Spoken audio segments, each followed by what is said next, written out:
Working with refugees, I witnessed the pains that can come when communities are left behind on scientific and technological advances. In the 1990s in Chiapas, Mexico, I spent time in many villages that had no electricity.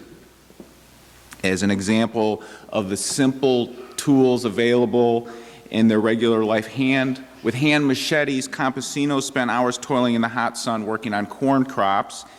And as an example of how tough this is, one time I was there when there was a fire a couple fields over, so the threat was high, and leaders decided to clear out a line of brush in order to create a barrier to the threatening fires, and I offered to jump in, and 10-year-olds were working twice as effectively and fast as I was. They're just used to the simple tools. I was used to a lawnmower, a gas lawnmower.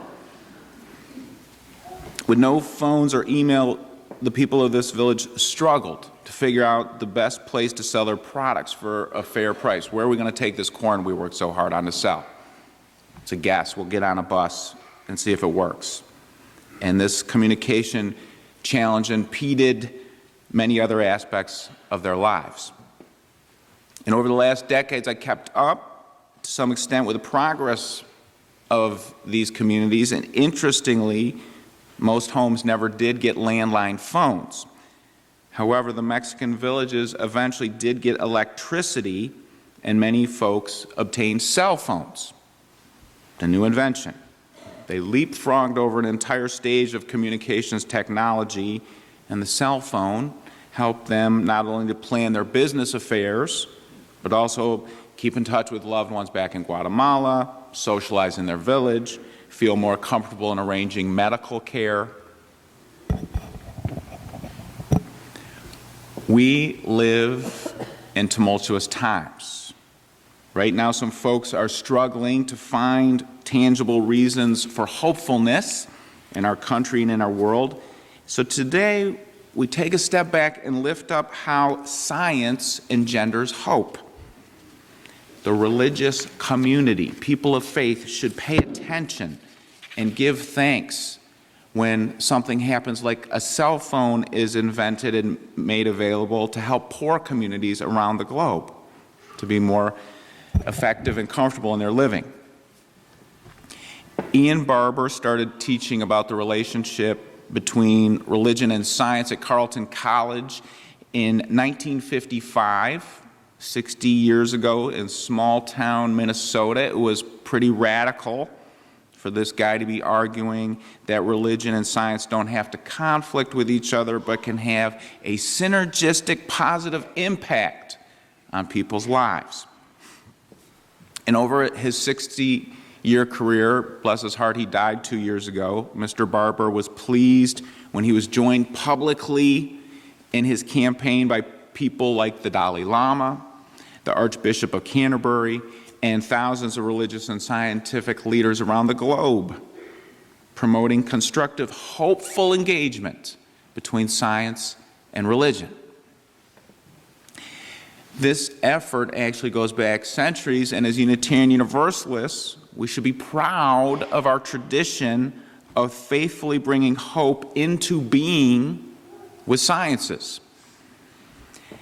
As far back as the year 1550, the brave and bright Unitarian theologian and scientist Michael Servetus vociferously argued that the Bible did not support the Trinity. He argued that it promoted one unified God, and this view eventually led him to be burned at the stake under the order of Calvin. However, Mr. Servetus was equally well known for having discovered and published the first correctly documented ideas on pulmonary circulation, which is the system that carries deoxygenated blood away from the heart to the lungs and then returns oxygen-rich blood back to the heart. Important to know about when you're trying to help people as a doctor.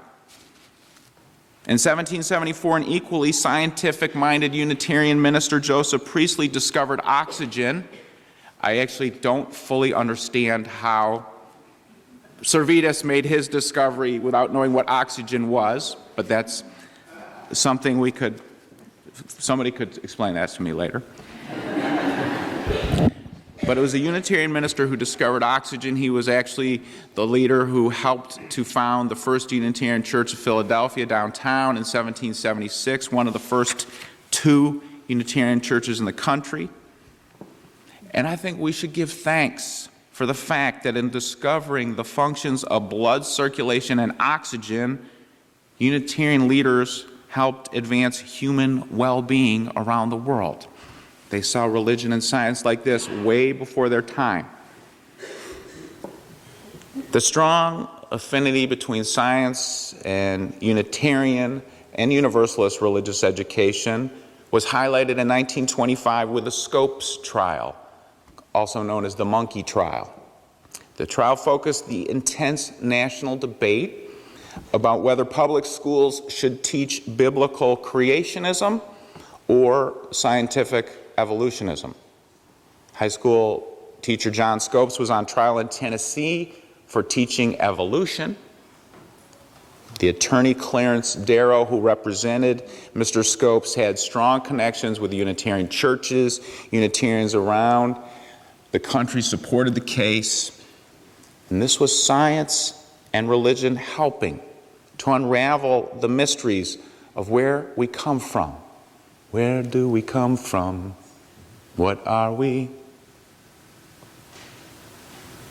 In 1930, Unitarian astronomer Clyde Tombaugh discovered Pluto. The UU Church of Las Cruces, where he was a member, has this gorgeous, you have to check it out if you're ever close by, gorgeous glass window depicting Pluto, small brown, purple icy globe. Now, Pluto was officially declassified as a planet. And I actually do not feel that was a case of religious persecution against Unitarians. But it was a hard hit. It was not religious persecution, but it was a hard hit to the Unitarian people. I felt it.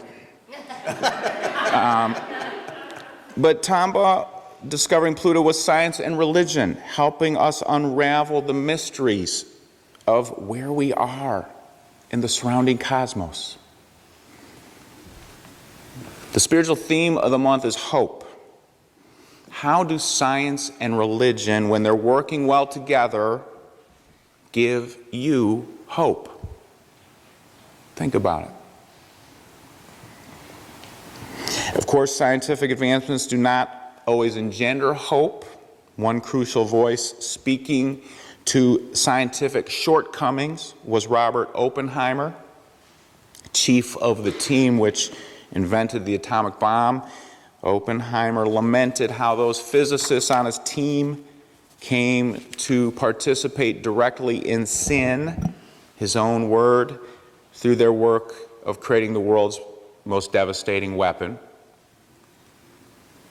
But Oppenheimer never lost his fervent belief that the scientific method is absolutely critical for the human project, for improving our quality of life, and I agree with that. And like Dr. King says, we have the obligation to make choices based on wisdom and values. We, having invented weapons, have to work to make the world safer. We, having invented cell phones which help poor people have a better life, have to turn off our phones and our computers and our TVs in order to stay in tune with nature and relationships and ourselves. Got to turn off the screen sometimes.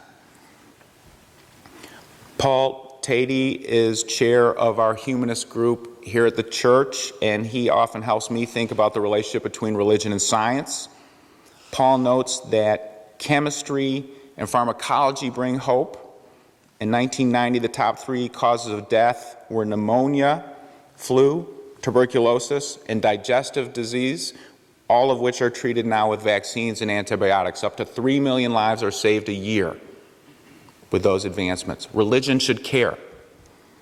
Agriculture brings hope.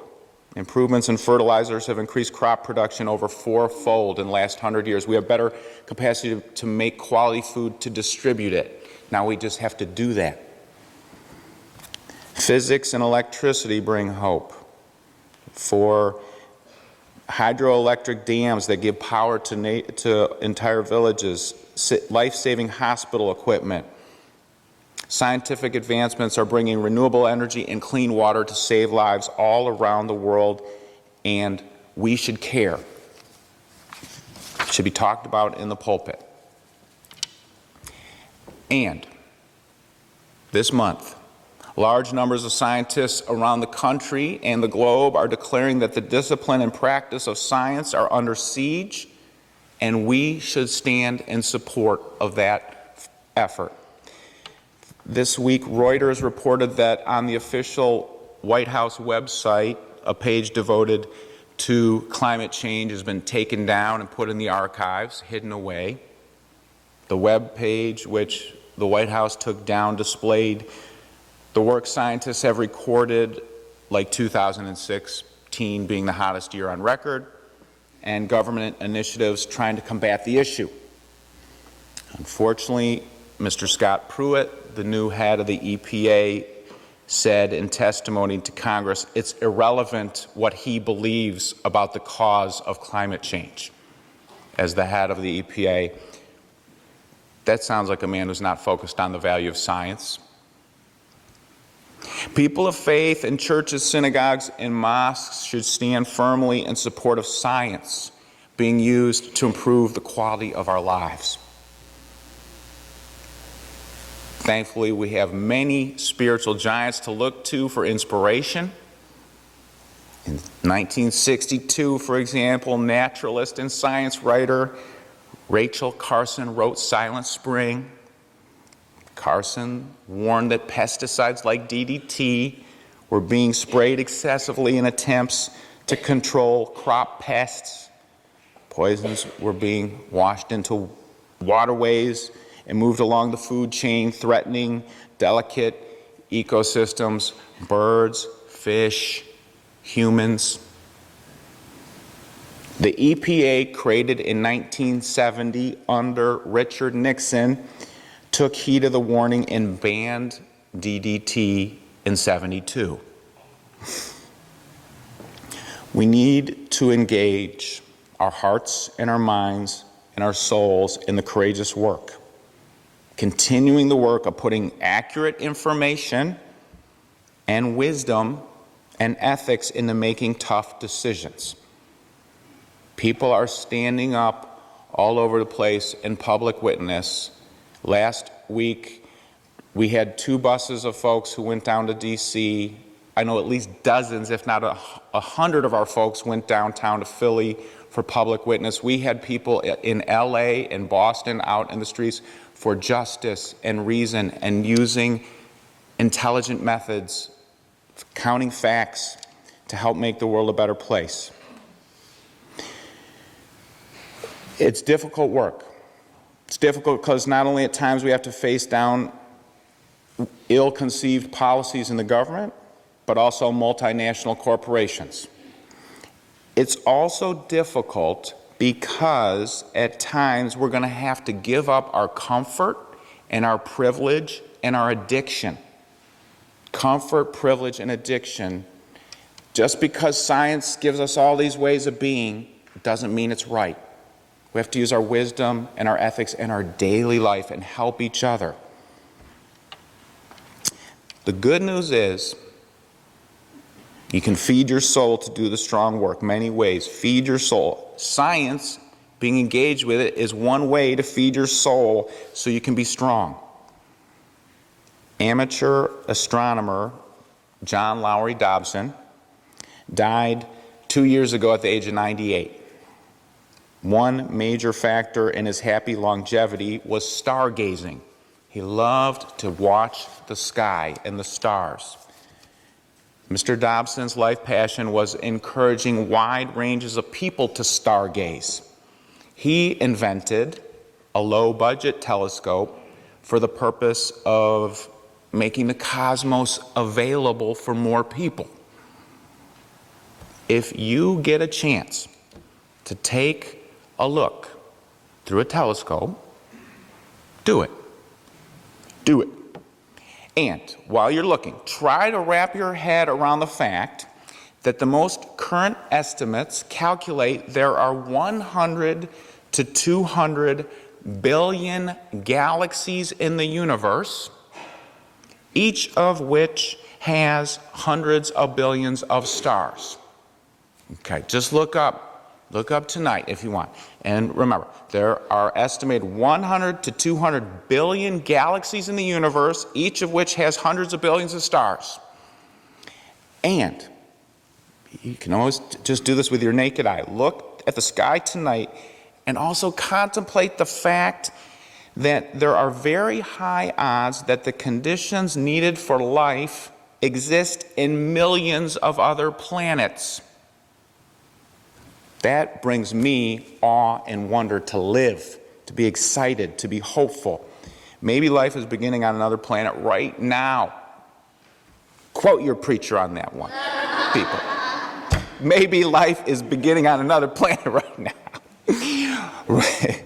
Right here, right now, we know for sure that we can learn new things, feel wonder, and hope.